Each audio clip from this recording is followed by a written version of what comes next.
Hai, apa khabar wanita hebat di luar sana? Diharap apa pun yang anda sedang lakukan, ia dapat memberikan manfaat kepada orang sekeliling anda. Kembali lagi bersama saya, Sifani Osman dengan 3 segmen menarik dalam rancangan La Vida Bella. Apakah paparan menarik untuk hari ini? Kita kembali selepas ini.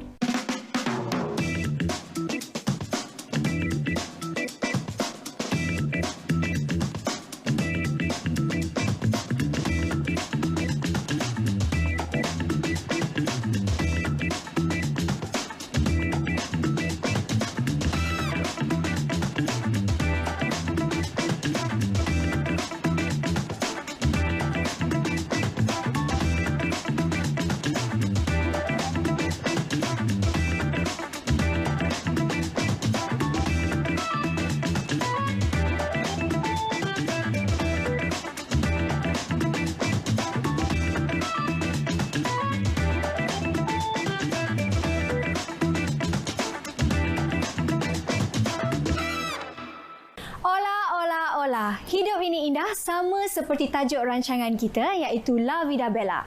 Persekitaran yang positif mampu memberikan ilham dan juga motivasi untuk kita terus berusaha dengan lebih gigih lagi. Dari situlah bermulanya bibit-bibit kejayaan sama seperti wanita besi kita kali ini. Mari kita bersama Maggie Wong dalam segmen Stella Bella.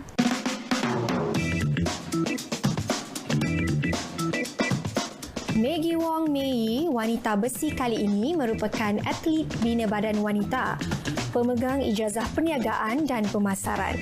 Memulakan kerjaya dalam bidang kecergasan ketika berusia 26 tahun. Pernah bertanding dalam pertandingan bikini bodybuilding competition sejak 2017 dalam usia 27 tahun. Beliau pernah menjuarai dalam kategori Kelas A Muscle Contest International IFBB Pro League. Hari ini saya sangat teruja bersama dengan wanita besi kita iaitu Maggie Wong. Terima kasih Maggie. Maggie, boleh tak perkenalkan diri kepada penonton La Vida Bella kita? So, nama saya Maggie Wong. Saya berumur 31 tahun. Horoskop I Capricorn. So, saya bekerja sebagai assistant marketing dalam fitness industry. Saya juga satu personal trainer juga. So, saya actually adalah satu bikini bodybuilding athletes. So, yang pernah memenangi top 1 dalam masa contest bodybuilding IFBB Pro League di Vietnam pada masa tahun 29. Saya sebenarnya cukup kagum dengan wanita seperti Maggie Wong ni. Bukannya mudah untuk seorang wanita menceburkan diri dalam bidang atlet bina badan ni. Dia memerlukan kerja keras 2 kali ganda daripada lelaki, betul Ya. Jadi apa yang memberikan Maggie Wong motivasi untuk menceburkan diri dalam bidang ni? Sebelum ini, I actually started sebab I dapat diagnose hypothyroidism. Ini yang satu hormone imbalance. So, I started bersenam untuk kesihatan saya, untuk mengelakkan kenaikan keberatan badan saya. So, yang sejak itu, I started to bersenam hari-hari untuk mendapat motivasi saya untuk menjadi sihat, badan yang sihat, having a healthy lifestyle. Oh, disebabkan penyakit tu jadi Maggie terus bersenam berlatih. Hanya sebenarnya awalnya untuk mendapatkan badan yang sihat. Dari situlah.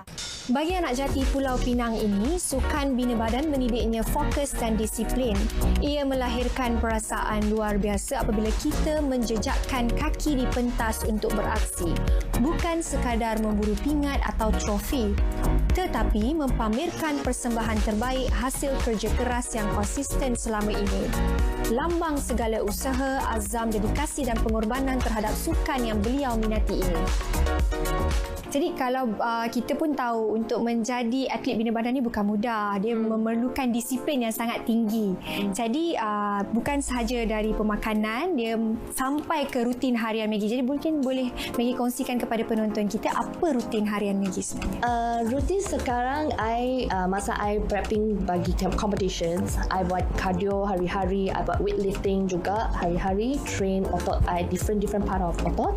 Then of course diet juga kena sangat penting ya. 70% dari diet. So makanan yang kesihatan, makanan yang sihat, kena ada banyak protein, carbs yang cukup, fat yang cukup, healthy fat yang cukup juga.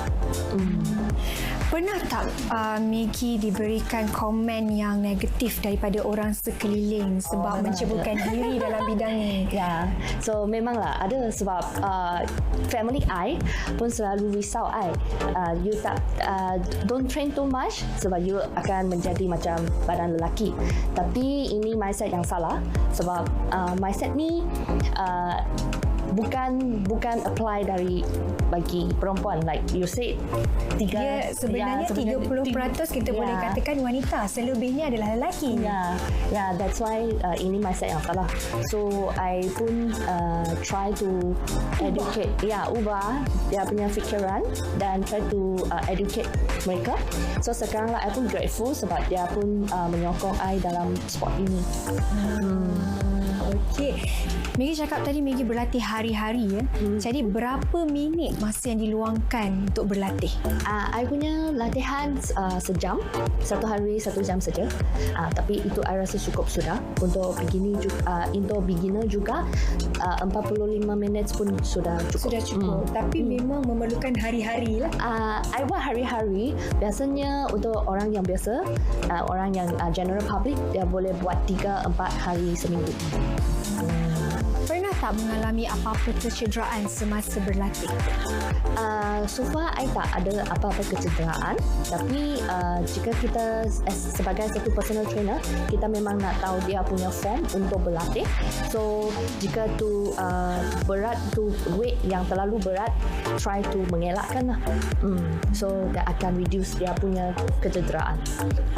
Pernah tak Maggie rasa tertekan bila membuat sesuatu latihan tu? Mungkin besi tu terlalu berat. Jadi apa yang membuatkan Maggie untuk meneruskan latihan tu? Memanglah pernah. I juga orang biasa kan. So untuk mengelakkan cabaran ni, I rasa I kena step down lagi untuk ambil berat yang ringan sikit, yang lebih ringan sikit. So I boleh completekan I punya rutin juga. Sometimes memanglah kita akan ada tekanan macam tu, tapi kita tak boleh egoistik. So kita akan nak try yang latihan yang senang sikit. Tapi mestilah buat latihan hari itu, mestilah finish it. Saya sebenarnya tak sabar nak tengok Maggie ni berlatih. Apa kata kalau kita saksikan latihan yang dilakukan oleh Maggie di sini? Okay. Siapa sangka wanita jelita ini gemar haruman klasik dan memanjakan dirinya di spa. Apatah lagi penampilan penting dalam sukan bina badan. Tidak hairan beliau menitik beratkan produk penjagaan kulit bermutu tinggi bagi keanjalan kulit. Maggie juga teliti memilih pemakanan sihat. Beliau tidak menyentuh makanan ringan dan minuman bergula. Pun begitu, senyuman ikhlas dan hati yang bersih merupakan kunci kejelitaan sejati setiap insan.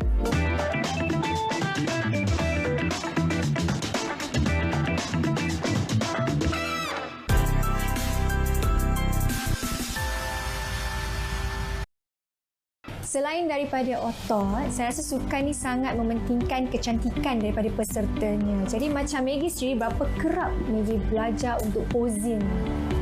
So, bila masa competitions, I practice I punya posing hari-hari. Pagi sebelum I pergi kerja, sebab I kena make sure I tak ada kesalahan di atas pentas. Jadi kalau kita dah tahu dia bukan sahaja otot, kecantikan, macam Maggie pergi memanjakan diri ke spa tu, berapa kerap lah? Ke spa? Ke spa, I pergi 1 sehingga 2 kali sebulan untuk make sure kan I punya kulit kesihatan. Ya. Dan of course masa kita ada bercegas, ada jaga itu makanan yang diet sihat, dan ini juga boleh membaikkan kulit kesihatan kita. Jadi apa saja yang dimakan tu boleh dapat dilihat dari luaran juga kecantikannya. Kalau kita bercakap pasal diet seperti yang Maggie cakap tadi, adakah Maggie selesa masak sendiri di rumah ataupun tak kisah, boleh saja untuk makan? Memang tak boleh. Tak boleh makanan yang keluar suka-suka hati, sebab I kena take care I punya makanan yang kurangkan manis, kurangkan minyak. So biasanya I masak sendiri. I punya meal prep. I bawa pergi office ke makan,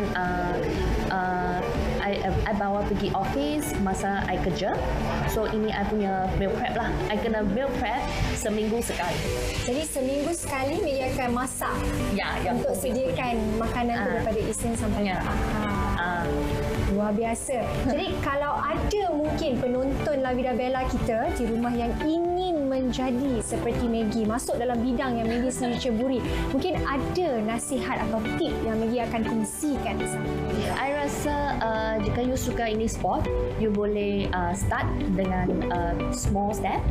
So you boleh ambil berat yang you boleh ambil besi yang ringan dulu, menguatkan you punya strength.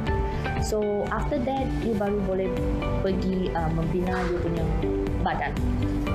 Jadi mulakan satu persatu dan ambil langkah dengan angkat berat yang ringan dulu. So you learn from there. So enjoy the journey saja. Terima kasih Maggie kerana sudi bersama dengan La Vida Bella hari ini. Saya sendiri sangat terinspirasi dengan kesungguhan Maggie untuk sampai di tahap ini. Jadi apa kata kalau kita berehat sebentar dan jumpa selepas ini.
Dilema betul apabila untuk menjaga badan.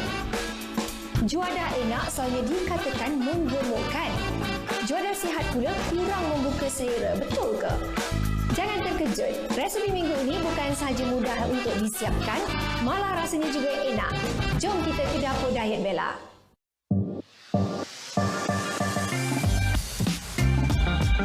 Dah 8 menu sihat yang Chef Fakhruddin telah kongsikan kepada penonton La Vida Bella. Jadi, apakah hidangan kita untuk kali ini, Chef Fakhruddin? Okey, untuk menu sihat kita pada hari ini, kita akan buat daging tortilla nachos bersama dengan avocado sauce. Untuk bahan-bahan, kita perlukan garam, lada hitam, limau nipis, daun ketumbar, bawang merah, daging yang telah dicincang, tomato, avocado dan juga 2 keping tortilla kita.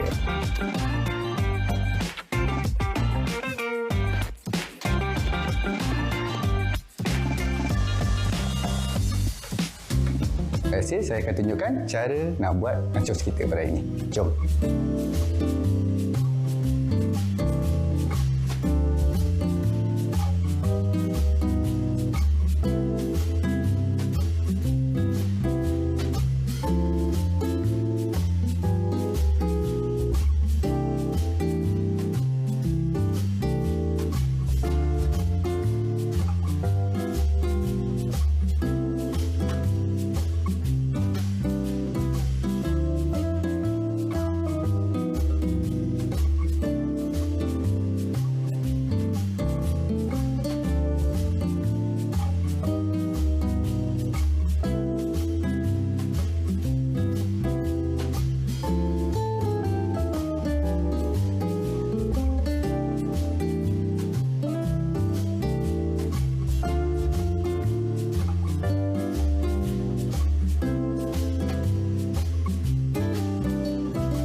Baiklah Puan Baidura, kita pun tak sabar untuk tahu tentang kandungan kalori yang ada dalam menu diet kita kali ini. Okey, Sil. Jumlah kalori yang ada dalam menu kita hari ini adalah 1028 kilokalori, tetapi boleh dimakan untuk 2 orang. Saya suka nak tekankan adalah kelebihan avokado. Ramai tidak tahu apakah kelebihan avokado.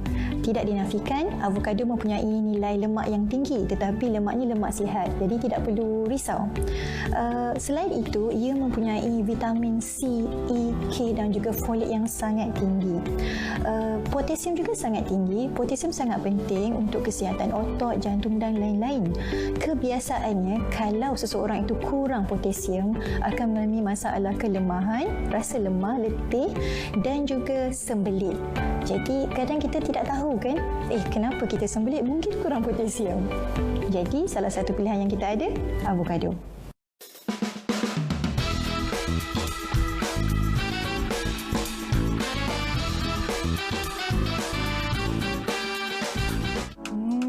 Jadi semua penonton di rumah bolehlah cuba masakan ringkas ini bersama dengan keluarga ataupun teman-teman anda.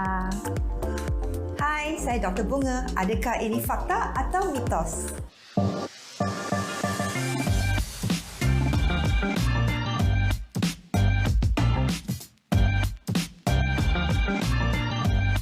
Ini adalah benar. Pemerhatian klinikal mendapati orang yang makan lewat selalunya memilih makanan yang berlemak dan berkalori tinggi. Ini mungkin disebabkan terlalu letih daripada shift kerja, makan mengikut emosi atau stres. Kalori yang berlebihan ini tidak dapat dibakar sebab semasa kita masuk tidur, metabolisme kita sudah menjadi rendah. Sehat Bella mencabar anda untuk bangkit dan mulakan senaman bersama-sama. Jangan risau, ianya mudah dilakukan namun sangat berkesan untuk anda. Ayo kita mulakan senaman dalam segmen Sehat Bella.